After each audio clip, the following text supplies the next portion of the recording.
Okay, so naputol tayo class. So let's continue. But before bago tayo doon sa solution class, dito muna tayo. So I will explain to you better what is present value of ordinary annuity. So what is annuity? Ito din kasi yung disadvantage of having this online platform in teaching. Mas maintindihan nyo sana kung actual and nasusulat sa whiteboard. But so kahit ganun pa man, I will try to explain further, at least maintindihan nyo. So first, looking this situation, so dito tayo muna sa taas. Tingnan nyo itong mga arrow. Let's assume na ngayon is January 1. Ngayon, pag sabihin natin may 1 million ka ngayong January 1. You have a 1 million pesos during January 1. Kalimutan nyo muna itong 2,400. You have 1 million January 1. Siyempre, wala kang paggagamitan ng 1 million. So, i-invest mo muna.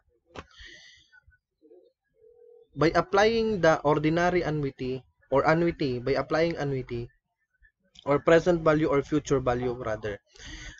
What is future value? Itong 1 million mo, kapag ininvest mo ngayong January 1, magkano siya pagdating ng January 31? Ibig sabihin, tinatanong mo sa isip mo kung kapag maglalagay ka ng 1 million ngayong January 1, magkano na siya after 1 month. Next, paano kung i-invest mo siya 2 months? So, magkano na yung 1 million mo pagdating ng February 28 or after 2 months? Ganun din, after, alimbawa, March 31, magkano siya after 3 months? And so on. That is future value. Naintindihan?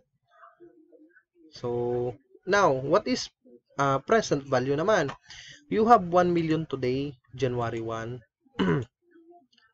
Or di kaya, let's say, example class, iniisip mo, dapat after 1 year, meron akong 1 million. After 1 year, ibig sabihin, pagdating ng December 31, dapat may 1 million ka. Naintindihan? Dapat may 1 million ka pagdating ng December 31. Ngayon, magkano itong 1 million mo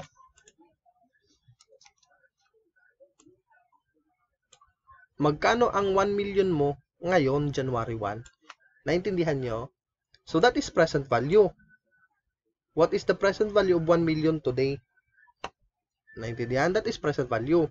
Ngayon, i-apply natin yung annuity. Future value of ordinary annuity. Kapag sinabi mo kasing annuity, series of payments, ibig sabihin, nagbabayad ka na may interval. Naintindihan? So, ibig sabihin, class, kagaya nung, halimbawa, may trabaho ka.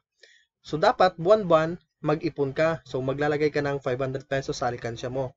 O di kaya sa bangko. So, syempre, ngayon, maglalagay ka ng 500 sa bangko. So, after a month, magkano na yung 500 mo? Naintindihan? So, let's say for example, January 31. January 1 ngayon, halimbawa, sabihin mo, sweldo ngayon. So, kapag nakaisip ka, yung 2,000, i-deposit mo, iipunin mo ngayon sa bangko. January 1, inulog mo ngayon, 2,000 sa bangko. Magkano na ngayon itong 2,000 mo pagdating ng January 31? Naintindihan? Let's say for example, ang interest is 10%. Ang interest is 10%. So, ibig sabihin, 10% of 2,000, that is 200. Right? Ibig sabihin, after 1 month, meron ka ng 2,200. Naintindihan? Ngayon, nagsweldo ka na naman. Maglalagay ka na naman ng another 2,000. Naintindihan nyo? So, maglalagay ka naman ng another 2,000. So, ibig sabihin, ang pera mo as of this January 31 is 4,200. Nagets? So, ngayon, pagdating ng February 28, meron ka ng considering 10%. So, ibig sabihin, your money will be 10% of 4,200. That is 420. So, 420 plus 420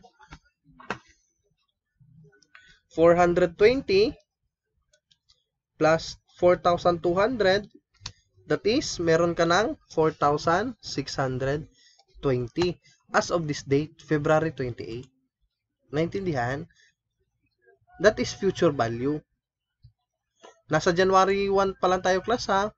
Ibig sabihin, tinitingnan mo pa lang, ngayong January 1, tinitingnan mo, after 2 months, meron ka ng 4,600 kapag maghuhulog ka ng 2,000 buwan-buwan.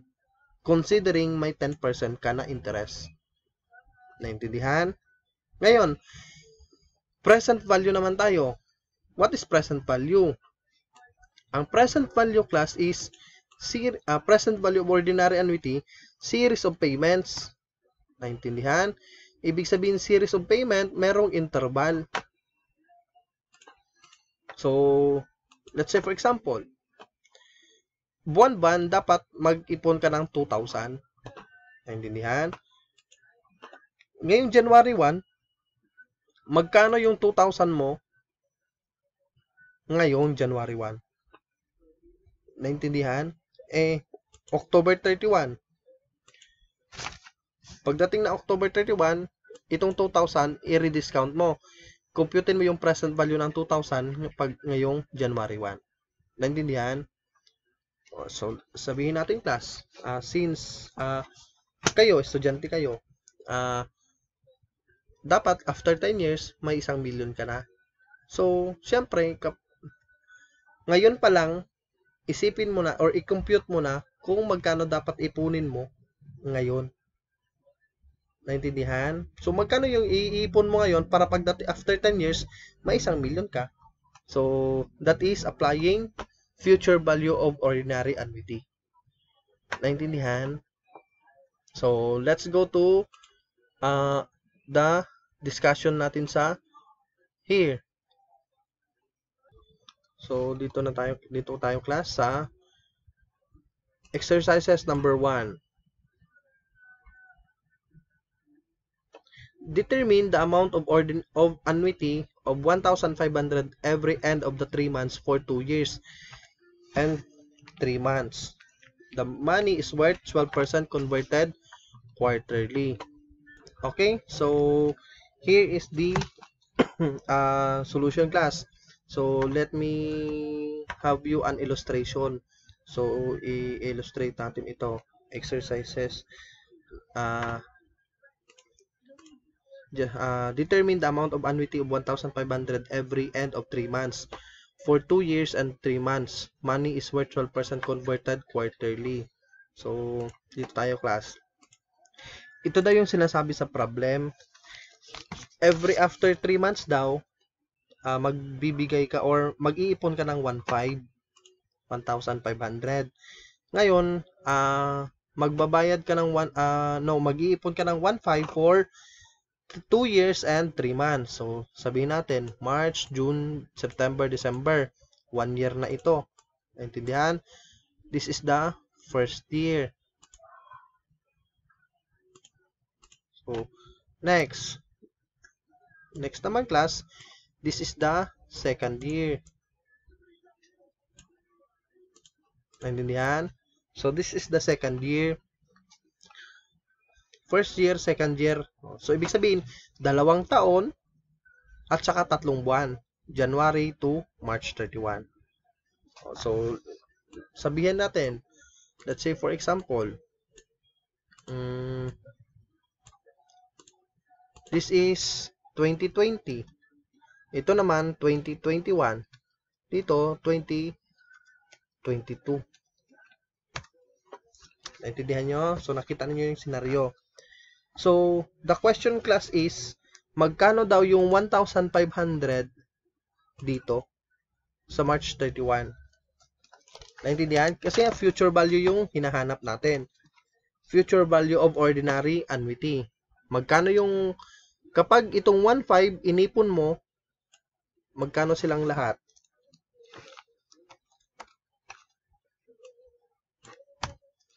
So, kapag inipon mo, 13,500 ito lahat. Naintindihan? May 12% tayo. So, since may 12% tayo, hindi lang 13,500 yung pinag-uusapan dito. Naintindihan? Kasi nga, itong 12%, magkukompute ka ng 12% every 3 months. Naintindihan? So, yan yung illustration class. So, by applying the formula, by applying this formula class, future value of ordinary annuity, so, how to compute?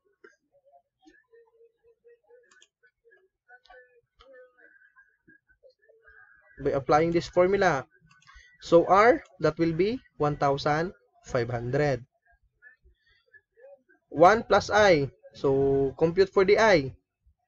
Ang I is, how to compute for the I?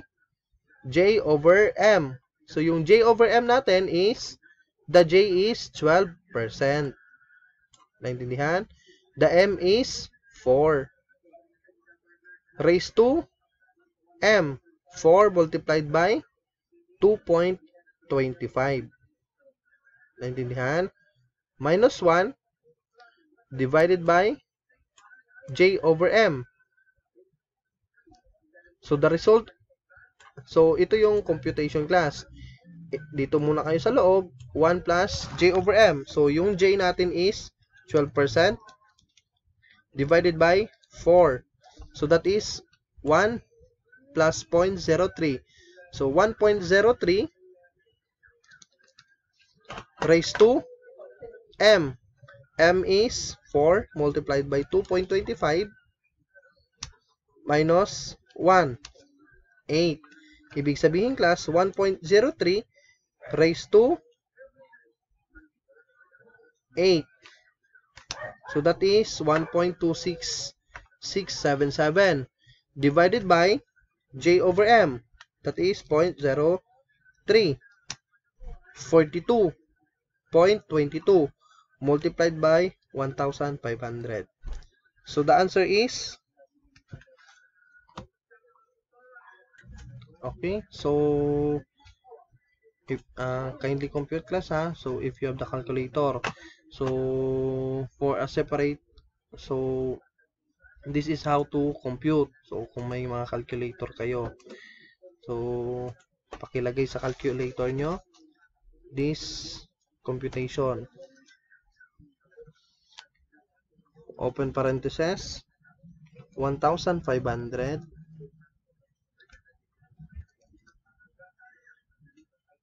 1 plus 0.12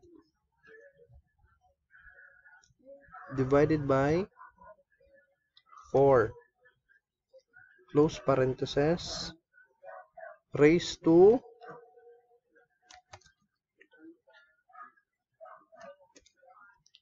4 multiplied by 2.25 close parenthesis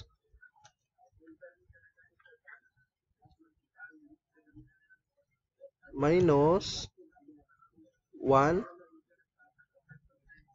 close parenthesis divided by 0.12 divided by 4 close parenthesis, and then pindutin nyo ang equals. So the answer for exercise number 1 is 15,238.66. So this is the answer for example number 1. So kindly input this on your calculator. So palakihin natin para makita nyo. So, kindly input this on your calculator. So, ang lalabas na result, 12 divide So, this will be the answer for example